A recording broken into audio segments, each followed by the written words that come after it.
ಮಿರಾಯ್ ಇದು ತೇಜಸ್ ಸಜ್ಜಾ ಅವರು ಲೀಡಾಗಿ ಕಾಣಿಸ್ಕೊಂಡು ಕಾರ್ತಿಕ್ ಗಟ್ಟಿಮನಿ ಅವರು ಡೈರೆಕ್ಟ್ ಮಾಡೋ ಸಿನಿಮಾ ಮಿರಾಯ್.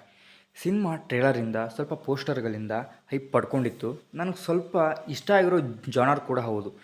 ಫ್ಯಾಂಟಸಿ, ಸೂಪರ್ ಹೀರೋ ಆ ಥರ ಸಿನಿಮಾ ನನಗೆ ತುಂಬ ಇಷ್ಟ ಆಗುತ್ತೆ. ಸೊ ಇದು ಕನ್ನಡದಲ್ಲಿ ಕೂಡ ಅವೈಲೇಬಲ್ ಇತ್ತು ನಮ್ಮ ಧಾರವಾಡದಲ್ಲಿ. ಸೊ ಹೋಗಿ ನೋಡ್ಕೊಂಬಂದೆ. ಸಿನಿಮಾ ಇಷ್ಟ ಆಯಿತಾ ಇಲ್ವಾ? ಸೊ ಇಷ್ಟ ಆದರೆ ಕೊನೆವರೆಗೂ ನೋಡಿ, ಇಷ್ಟ ಆದಮೇಲೆ ಸಬ್ಸ್ಕ್ರೈಬ್ ಮಾಡಿ, ಹಾಗೆ ಕೂಡ ಸಪೋರ್ಟ್ ಮಾಡಿ. So let get into the video. ಸಿನಿಮಾದ ಆನ್ಲೈನ್ ಸ್ಟೋರಿ ಬಂದು ಇಲ್ಲಿ 9 ಗ್ರಂಥಗಳಿವೆ. ಆ 9 ಗ್ರಂಥಗಳನ್ನು ಯಾವ ಥರ ಕಾಪಾಡಿಕೊಳ್ಬೇಕು, ಹಾಗೆ ವಿಲನ್ ಕೂಡ ಎಂಟ್ರಿ ಆಗ್ತಾರೆ. ವಿಲನ್ನ ಶಕ್ತಿ ಏನು, ಹೀರೋನ ಶಕ್ತಿ ಏನು, ನೀವು ಕಂಪ್ಲೀಟಾಗಿ ಸಿನಿಮಾ ನೋಡಿದ್ರೆ ತಿಳ್ಕೊಳ್ತೀರ. ಇದರ ಮೊದಲ ಪಾಸಿಟಿವ್ ಪಾಯಿಂಟ್ ಅಂದರೆ ಅದು ಇಲ್ಲಿನ ಎಕ್ಸಿಕ್ಯೂಷನ್ ಅಂತೀನಿ.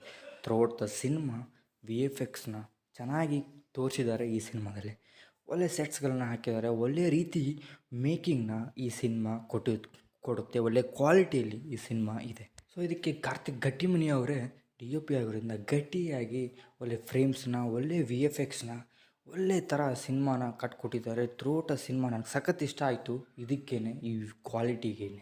ಇನ್ನು ಇಲ್ಲಿ ಫಸ್ಟ್ ಹಾಫ್ ಒಂದು ಅಲೆ ಚೆನ್ನಾಗಿತ್ತು. ಒಳ್ಳೆ ಡೆವಲಪ್ಡ್ ರೀತಿ ಪ್ಲ್ಯಾನಿಂಗಲ್ಲಿ ಫಸ್ಟ್ ಹಾಫ್ನ ಕ್ರಿಯೇಟ್ ಮಾಡಿದ್ದಾರೆ. ಆ್ಯಂಡ್ ಚೆನ್ನಾಗಿತ್ತು ಕೂಡ ನನಗೆ ಫಸ್ಟ್ ಹಾಫ್. ಆ್ಯಂಡ್ ಇದರ ಲೈನ್ ಸ್ಟೋರಿ ಬಂದು ಚೆನ್ನಾಗಿದೆ. ಕೇಳಬೇಕಾದ್ರೆ ಎಲ್ಲೋ ಚೆನ್ನಾಗಿದೆಯಲ್ಲ ಅಂತ ಅನಿಸುತ್ತೆ. ಸೊ ಅದನ್ನು ಬರ್ತಾ ಎಲ್ಲಿ ತೊಗೊಂಡಿದ್ದಾರೆ ಅಂತ ಮುಂದಿನದಲ್ಲಿ ಹೇಳ್ತೀನಿ. ಇನ್ನು ಸಿನಿಮಾದ ಆ್ಯಕ್ಟಿಂಗ್ ಕಡೆ ಬಂದರೆ ಯಾರಿಗೂ ಕೂಡ ಅಷ್ಟು ಆ್ಯಕ್ಟಿಂಗ್ ಮಾಡೋ ಫೇಸ್ ಇರಲಿಲ್ಲ. ಎಲ್ಲರದ್ದು ಕೂಡ ಪ್ರೆಸೆನ್ಸ್ ಅಷ್ಟೇ. ಆ ಪ್ರೆಸೆನ್ಸಲ್ಲಿ ಚೆನ್ನಾಗಿದೆ ಎಲ್ಲರದ್ದು ಕೂಡ. ನನಗೆ ಮನೋಜ್ ಅವ್ರದ್ದು ಒಂದೊಳ್ಳೆ ಪ್ರೆಸೆನ್ಸ್ ಚೆನ್ನಾಗಿದೆ. ಕಮ್ಬ್ಯಾಕ್ ಕೂಡ ಆಗ್ಬೋದು ಅವ್ರದ್ದು ಇದರಿಂದ. ಸೊ ಚೆನ್ನಾಗಿ ಮಾಡಿದ್ದಾರೆ. ಇನ್ನು ಮ್ಯೂಸಿಕ್ ಕಡೆ ಹೋದರೆ ಮ್ಯೂಸಿಕ್ ಡಿಸೆಂಟ್ ಆಗಿತ್ತು ಅಂತೀನಿ. ಕೆಲವೊಂದು ಕಡೆ ಹನುಮಾನ್ ನೆನಪಾಗ್ತಾಯಿತ್ತು. ಸೊ ಒಳ್ಳೆ ಯಾವ್ರೇಜ್ ಫೀಲಿಂಗ್ ಚೆನ್ನಾಗಿದೆ. ಬಟ್ ಡಿವೋಷನ್ ಕಡೆ ಸಖತ್ತಾಗಿ ಕೊಟ್ಟಿದ್ದಾರೆ ಮ್ಯೂಸಿಕ್ ಡೈರೆಕ್ಟರು. ಇನ್ನು ಇಲ್ಲಿನ ಎಡಿಟಿಂಗ್ ಕೂಡ ಅಷ್ಟೇ ಚೆನ್ನಾಗಿತ್ತು. ಸೊ ಡೀಸೆಂಟ್ ಆಗಿದೆ, ಚೆನ್ನಾಗಿದೆ. ಸಿನಿಮಾದ ನೆಗೆಟಿವ್ಸ್ ಕಡೆ ಹೋದರೆ ಸಿನಿಮಾದ ಸೆಕೆಂಡ್ ಹಾಫ್ ಅಂತೀನಿ. ಸೆಕೆಂಡ್ ಹಾಫ್ ತುಂಬಾ ಎಲ್ಲೋ ಇದಾಗುತ್ತೆ, ಬೀಳುತ್ತೆ ಸಿನಿಮಾ ಅಂದರೆ ಅದು ಸೆಕೆಂಡ್ ಹಾಫಲ್ಲೇ. ಒಂದೊಳ್ಳೆ ಪ್ಲ್ಯಾನಿಂಗಲ್ಲಿ ಒಂದೊಳ್ಳೆ ಚಾಲೆಂಜಸ್ನ ಕೊಟ್ಟಿದ್ದರೆ ಹೀರೋಗೆ ಚೆನ್ನಾಗಿರೋದು. ಆ ಪ್ರೊಸೆಸ್ಸಲ್ಲಿ ಎಳೆದಿದ್ದಾರೆ ಮೇಕರ್ಸು, ಹಾಗೆ ಸಿನಿಮಾ ಕೂಡ. ಸೊ ಇವರ ಐಡಿಯಾಲಜಿ ಚೆನ್ನಾಗಿದೆ, ಬರ್ಕೊಂಡಿರೋ ರೀತಿಯೂ ಕೂಡ ಚೆನ್ನಾಗಿದೆ.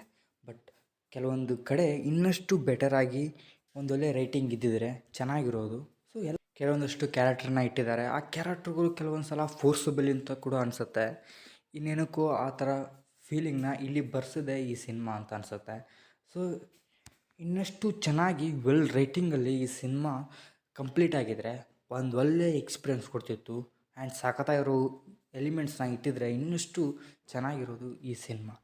ಸೊ ಎಲ್ಲ ಕಂಪ್ಲೀಟಾಗಿ ಹೇಳೋದಾದರೆ ಸಿನಿಮಾ ನನಗೆ ಡೀಸೆಂಟ್ ಎಕ್ಸ್ಪೀರಿಯನ್ಸ್ ಕೊಡ್ತು.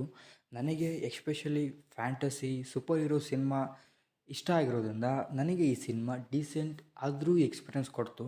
ನನ್ನ ಫ್ರೆಂಡ್ಗೆ ಈ ಥರ ಸಿನಿಮಾ ಇಷ್ಟ ಆಗಲ್ಲ, ಅವನಿಗಿದು ಯಾವ್ರೇಜ್ ಎಕ್ಸ್ಪೀರಿಯನ್ಸ್ ಕೊಡ್ತು. ಸೊ ಇದು 2 ಡಿಫ್ರೆಂಟ್ ಒಪಿನಿಯನ್ ಆಗಿರೋದ್ರಿಂದ ಅವನ ಒಪಿನಿಯನ್ ಕೇಳಿ ನಿಮಗೂ ಕೂಡ ಹೇಳ್ತಾ ಇದ್ದೀನಿ. ಸೊ ನಿಮಗೆ ಇನ್ನೂ ಜಾಸ್ತಿ ಈ ಫ್ಯಾಂಟಸಿ, ಈ ಥರ ಸೂಪರ್ ಹೀರೋ ಕತೆ ನಿಮ್ಗೆ ಇಷ್ಟ ಆಗೋದಾದರೆ ಕಂಪ್ಲೀಟ್ಲಿ ನಿಮಗಿದು ಗುಡ್ ವಾಚ್ ಕೂಡ ಆಗ್ಬೋದು. ಬಟ್ ನನಗೆ ಡಿಸೆಂಟ್ ಎಕ್ಸ್ಪೀರಿಯನ್ಸ್ ಕೊಡ್ತು ಈ cinema. Technically was solid cinema ಇದು. ಸೊ ಕ್ವಾಲಿಟಿ ಮಾತ್ರ ಕಾಂಪ್ರಮೈಸ್ ಮಾಡಿಲ್ಲ ಎಲ್ಲಿ ಕೂಡ ಈ ಸಿನಿಮಾ. ಸೊ ನೀವು ನೋಡೋದಾದರೆ ಒನ್ ಟೈಮ್ ವಾಚಬಲ್ ಮೂವಿ ಕೂಡ. ಫ್ಯಾಂಟಸಿ, ಸೂಪರ್ ಹೀರೋ ಸಿನಿಮಾಗಳನ್ನ ನೋಡೋದಾಗಿದ್ದರೆ. ಸೊ ಇದಾಗಿತ್ತು ಇವತ್ತಿನ ರಿವ್ಯೂ. ಸೊ ಮುಂದೆ ಇನ್ನಷ್ಟು ರಿವ್ಯೂಗಳನ್ನ ನೋಡೋದಾಗಿದ್ದರೆ ನಮ್ಮ ಚಾನಲ್ನ ಸಬ್ಸ್ಕ್ರೈಬ್ ಮಾಡಿ. ಸೊ ಇದೇ ಥರ ಸಪೋರ್ಟ್ ಮಾಡಿ ಅಂತ ಕೇಳ್ಕೊಳ್ತೀನಿ. ಸೊ ಮತ್ತೆ ಸಿಗುವ. Signing off, Karthik.